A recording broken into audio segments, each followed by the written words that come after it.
ओम शांति, ओम शांति, ओम शांति।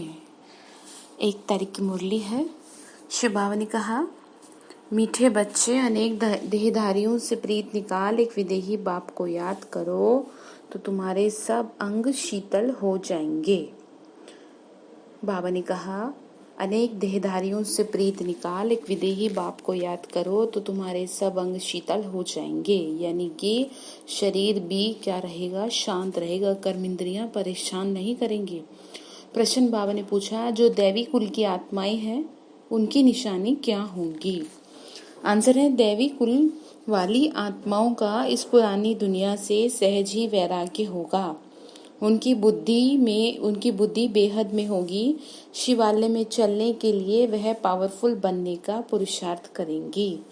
बाबा ने कहा, उनकी बुद्धि कैसी होगी? बहुत पावरफुल होगी। कोई आसुरी चरण नहीं चलेंगे, अपना पोता मेल रखेंगे कि कोई आसुरी कर्म तो नहीं हुआ। बाप को सच सुनाएंगे, कुछ भी छिपाएंगे नहीं। बाबा ने कहा, जो दैवी कुल में जाने वाली आत्माएं होंगी वो मुझसे हर बात बताएंगी, चाहे कुछ भी गलती हो जाए, कैसी भी बात हो। और ये सारी पॉइंट जो बाबा ने कही इसको नोट डाउन कर लें और ध्यान रखिएगा। गीत है, न वह हमसे जुदा होंगे, न उल्फत दिल से निकलेगी। कौन नहीं जुदा होगा? हम बाबा से जुदा नहीं होंगे, बाबा हमसे जुदा नहीं होगा तो कोई दिक्कत वाली बात ही नहीं होगी। ओम शांति। अभी यह है बेहद की बातें, हद की बातें सब निकल जाती हैं। दुनिया में तो अनेकों को याद किया जाता है, अनेक देहधारियों के साथ प्रीत है। विदेही एक बाप है जिसको परमपिता परमात्मा शिव कहा जाता है। तुम्हें अब उनके साथ ही बुद्धि का योग जोड़ना है। बाबा ने कहा, जो देहधारी है उनसे बुद्धि नहीं लगानी, जो विदेही है उससे बुद्धि लगानी है। तुम्हें अब उनके साथ ही योग जोड़ना है, कोई देहधारी को याद नहीं करना। बाबा ने कहा, शरीरों को मत याद करो। ब्राह्मण आदि खिलाना ये सब हुई कलयुग की रस्म रिवाज। वहां की रस्म रिवाज और यहाँ की रस्म रिवाज बिल्कुल अलग है। यहाँ कोई भी देहधारी को याद नहीं करना। जब तक वह अवस्था आए तब तक पुरुषार्थ चलता रहे। बाबा कहते हैं, जितना हो सके पुरानी दुनिया के जो होकर गए हैं ना, बाबा ने कहा, जो होकर गए या जो हैं उन सबको भूल जाओ। सारा दिन बुद्धि में यही चले, और अगर याद आ भी जाए किसी की तो आत्मा उसे आत्मिक दृष्टि से देखो। किसी को क्या समझाना है, सबको बताना है कि आकर वर्ल्ड के पास्ट प्रेजेंट फ्यूचर को समझो, जिसको कोई भी नहीं जानता। पास्ट अर्थात कब से शुरू हुई, प्रेजेंट अब क्या है, शुरू हुई है सतयुग से। तो सतयुग से लेके अभी तक फ्यूचर क्या बना, दुनिया बिल्कुल नहीं जानती। तुम जानते हो ना, इसीलिए चित्र आदि बनाते हैं। बाबा ने कहा, इसीलिए चित्र आदि बनाते हैं। ये है बेहद का बड़ा नाटक। बाबा ने कहा, इसीलिए चित्रों के थ्रू समझाया जाता है। बाबा बोले, वह झूठे हद के नाटक तो बहुत बनाते हैं, स्टोरी बनाने वाले अलग होते हैं और नाटक की सीनरी बनाने वाले दूसरे होते हैं। ये सारा राज अभी तुम्हारी बुद्धि में है। अभी जो कुछ देखते हो वह नहीं रहेगा। बाबा ने कहा, जो तुम देख रहे हो ना वो नहीं रहेगा, विनाश हो जाएगा। बार बार समझा रहे हैं। तो तुमको सतयुगी दुनिया की नई सीनरियां बहुत अच्छी दिखलानी पड़े।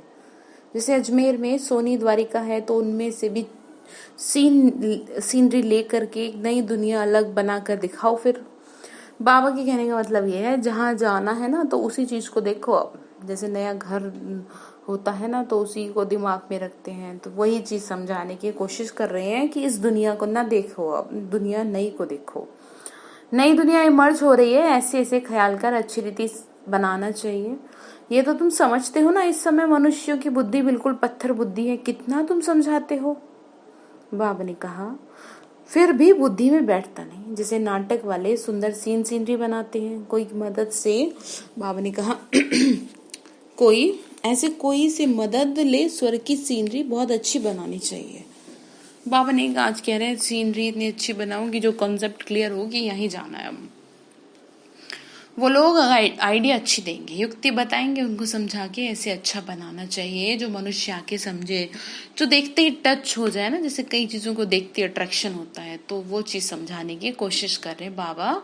जिनको धारणा होती है देह अभिमानी बच्चों को छीछी कहा जाता है। बाबा ने कहा, जो शरीर के भान में फंसे रहते हैं, शरीरों को देखते रहते हैं, अभी तुम फूल बनते हो। देह अभिमानी रहने से कांटे के कांटे रह जाते हैं। तुम बच्चों को तो इस पुरानी दुनिया से वैराग्य है। तुम्हारी है बेहद की बुद्धि, बेहद का वैराग्य। हमको इस वैशाल्य से बड़ी नफरत है।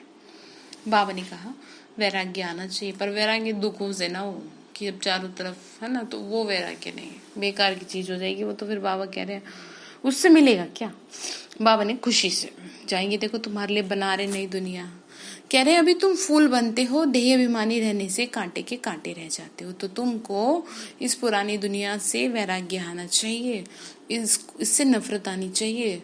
अभी हम शिवालय में जाने के लिए फूल बन रहे हैं, बनते बनते भी अगर कोई ऐसी चलन चलते हैं तो समझा जाता है इनमें अभी भूत की प्रवेशता है। बाबा ने कहा ज्ञान में चलते चलते ऐसे कर देते हैं तो समझते हैं भूत की प्रवेशता है, तो समझा जाता है इनमें अभी भूत है। एक ही घर में पति हंस बन रहा है, पत्नी नहीं समझती तो डिफिकल्ट होता है। बाबा ने कहा सहन करना पड़ता है, समझा जाता है इनकी तकदीर में नहीं है। सब तो दैवी कुल के बनने वाले हैं नहीं, जो दक्ति बाबा ने कहा जो बनने वाले होंगे वही बनेंगे। बहुतों की खराब चलन की रिपोर्ट आती है, यही आसुरी गुण है, इसीलिए रोज समझा रहे बाबा अपना पोता मेल रात को देखो, आज कोई भी आसुरी काम तो हमने नहीं किया। बाबा कहते हैं सारी आयु में जो भूल की है वह बताओ, अपना जो भी कुछ किया है बताओ। कोई कड़ी भूल करते हैं तो सर्जन को बताने में लज्जा आती है, क्योंकि इज्जत जाएगी ना बताने से फिर नुकसान हो जाता है। कह रहे हैं देखो जो भी कुछ बात है मुझे सब बता दो। माया ऐसा थप्पड़ मारती है जो एकदम सत्यानाश कर देती है। माया बड़ी जबरदस्त है, 5 विकारों पे जीत नहीं पा सकते तो बाप भी क्या करें। बाबा ने कहा तुम 5 विकारों को नहीं जीत सकते तो तुम्हारा क्या करूं मैं। अब फिर कह रहे देखो टॉपिक चेंज किया। बाबा कह रहे मेरे बच्चों मैं रहमदिल हूँ, मैं कालों का काल भी हूँ, मुझे बुलाते हैं पतित पावन आकर पावन बनाओ। बाबा ने कहा देखो मैं तो रहम भी करता हूँ, कालों का काल भी हूँ, तुम्हें तो बुलाया है। फिर बाबा ने कहा मेरा नाम तो दोनों है ना, कैसे रहमदिल हूँ फिर कालों का काल हूँ। वह पार्ट अभी बजा रहा हूँ, कांटों को फूल बनाते हैं तो तुम्हारी बुद्धि में वह खुशी है। अमरनाथ बाप कहते हैं तुम सब पार्वतियां हो, अभी तुम माँ में कम याद करो तो तुम अमरपुरी में चले जाएंगे और तुम्हारे पाप नाश हो जाएंगे। उस यात्रा करने से तुम्हारे पाप नाश तो नहीं होते। यह है भक्ति मार्ग की यात्राएं। बच्चों से यह प्रश्न भी पूछते हैं कि खर्चा कैसे चलता है। बाबा ने कहा बच्चों से यह प्रश्न भी पूछते हैं कि खर्चा कैसे चलता है, परंतु ऐसा कोई समाचार देते नहीं कि हमने यह रिस्पॉन्ड किया। बाबा ने कहा कईयों को लगता है कि यहाँ का खर्चा कैसे चलता है, इसका मतलब ये कह रहे हैं। बाबा ने कहा राजाई की, बाबा बोले कि इतने सब बच्चे ब्रह्मा की औलाद ब्राह्मण है तो हम ही अपने लिए खर्चा करेंगे ना। राजाई भी श्रीमत पर हम स्थापन कर रहे हैं अपने लिए, राज्य भी हम करेंगे, राजयोग हम सीखते हैं तो खर्चा भी हम ही करेंगे। शिव बाबा तो अविनाशी ज्ञान रत्नों का दान देते हैं जिससे हम राजाओं का राजा बनते हैं। बच्चे जो पढ़ेंगे वही खर्चा करेंगे ना। समझाना चाहिए कि हम अपना खर्चा करते हैं, हम कोई भीख डोनेशन नहीं लेते कि किसी से पर्ची कटवा रहे हैं, ठीक है ना। बाबा ने और किसी से कहा भी नहीं है कि आप किसी से कहो पैसे के लिए, परंतु बच्चे लिख देते हैं कि यह भी पूछते हैं कि इसीलिए बाबा ने कहा था जो सारे दिन में सर्विस करते हैं वे शाम को पोता मेल बताना चाहिए, उसकी भी पीठ होनी चाहिए। बाकी आते तो ढेर हैं। बाबा ने कहा बताओ तो सही क्या किया तुमने सुबह से शाम तक, कितना याद किया, कितनी सेवा की। वह सब प्रजा बनती है। बाबा ने कहा ऊंच पद प्राप्त करने वाले बहुत थोड़े हैं, राजाएं थोड़े होते हैं, साहूकार भी थोड़े बनते हैं, बाकी गरीब बहुत हैं। यहाँ भी ऐसे हैं तो देवी दुनिया में भी ऐसे होंगे। राजाई स्थापन हो रही है उसमें नंबरवार सब चाहिए। बाप आकर राजयोग सिखा रहे हैं, दैवी दुनिया बना रहे। दैवी धर्म की स्थापना थी अभी नहीं है। बाबा ने कहा दैवी धर्म था अभी तो नहीं है। बाबा कह रहे हैं मैं फिर से स्थापन कर रहा हूँ। किसी को समझाने के लिए चित्र भी ऐसा चाहिए। बाबा ने कहा चित्र का रेफरेंस लेंगे तो इजीली समझ आएगा। बाबा की मुरली सुनेंगे करेंगे, दिन प्रतिदिन करेक्शन तो होती रहती है ना। तुम अपनी अवस्था को देखते रहो तो करेक्ट होती जाएगी। बाप आकर गंदगी से निकालते हैं, जितना जो बहुतों को निकालने की सेवा करेंगे उतना ही क्या होगा, ऊंच पद पाएंगे। तुम बच्चों को एकदम खीरखंड होके रहना है, कहने का मतलब ये है प्यार से रहना है। सतयुग में तो यहाँ बाप तुमको उच्च बना रहे हैं। बाप ईश्वर पढ़ाते हैं तो उनको अपनी पढ़ाई का जलवा दिखाना है। बाबा ने कहा तुम्हें पढ़ा रहा हूँ तो दिखाओ तो सही, तुमने पढ़ाई का क्या मेरे को रिस्पॉन्स दिया। तभी तो बाप भी कुर्बान जाएंगे, दिल में आना चाहिए बस अभी तो हम भारत को स्वर्ग बनाने का ही धंधा करेंगे। ये नौकरी आदि करना, बाबा ने कहा वह तो करते रहेंगे, ये नौकरी आदि करना वह तो करते रहेंगे, पहले पर अपनी उन्नति तो करो। बहुत सहज है, मनुष्य तो सब कुछ कर सकते हैं। वैसे भी दुनिया में भी ये कहा जाता है, अगर साइंस के हिसाब से भी लें, कि भगवान ने मनुष्य को ऐसी ताकत दी है कि वो जो चाहे वो कर सकता है। तो यहाँ तो स्वयं ही वो हमारे साथ है। गृहस्थ व्यवहार में रहते राजाई पद पाना है, इसीलिए रोज अपना पोता मेल निकालो, सारे दिन का फायदा और नुकसान निकालो। पोता मेल नहीं निकालते तो सुधरना बड़ा मुश्किल है। बाबा ने कहा जब खुद देखोगे ही नहीं सारा दिन क्या किया तो कैसे सुधरोगे। बाप का कहना मानते नहीं है, रोज देखना चाहिए किसी को हमने दुख तो नहीं दिया, पद बहुत ऊंचा है संभल के चलो, अथाह कमाई है नहीं तो फिर रोना पड़ेगा, रेस होती है, कई तो लाखों रुपया कमाते हैं, कोई तो कंगाल के कंगाल रह जाते हैं। तो वही बात समझा रहे हैं कि कोई तो बहुत मेहनत कर रहे हैं और तुम कुछ भी नहीं कर रहे। अभी तुम्हारी ये ईश्वरीय रेस, इसमें कोई दौड़े आदि नहीं लगानी, सिर्फ बुद्धि से प्यार से बाबा को याद करना। कोई भी भूल हो तो झट सुनानी चाहिए, बाबा हमसे ये भूल हुई, कर्मेंद्रियों से भूल की, तो बाबा कह रहे बच्चे रॉन्ग राइट तो सोचने की बुद्धि मिली है ना, तो अब रॉन्ग काम नहीं करना। बाबा ने कहा मैंने तुम्हें बुद्धि दी है कि ये काम करने से ऐसा परिणाम होगा, तुम फिर भी गड़बड़ कर रहे हो, रॉन्ग काम कर दिया तो बाबा तौबा तौबा क्षमा करना ऐसे कह देते हैं, क्योंकि बाप अभी यहाँ बैठे हैं सुनने के लिए। जो भी बुरा काम का हो जाए तुरंत फौरन बताओ, लिखो बाबा ये बुरा काम हुआ तो तुम्हारा आधा माफ हो जाएगा, ऐसे नहीं मैं कृपा करूंगा। क्षमा वह कृपा पाई पैसे की भी नहीं होती। बाबा कह रहे देखो ऐसा है, मैं कोई कृपा वगैरह नहीं करता हूँ, सबको अपने आप ही सुधरना है।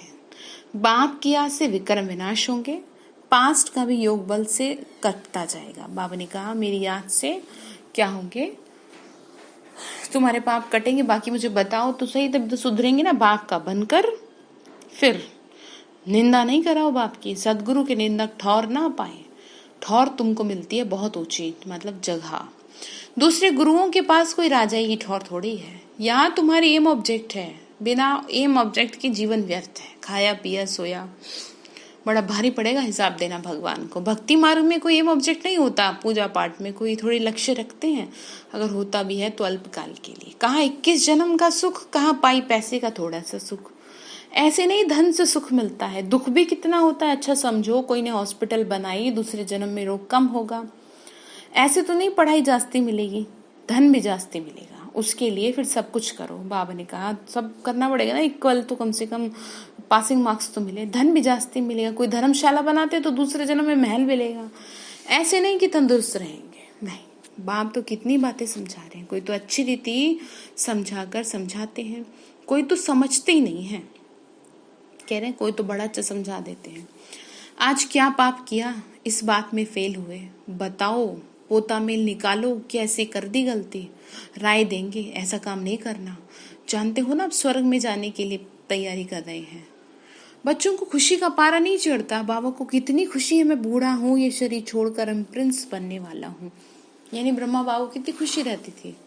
तुम तो पढ़ते हो, खुशी का पारा तुमको चढ़ना चाहिए।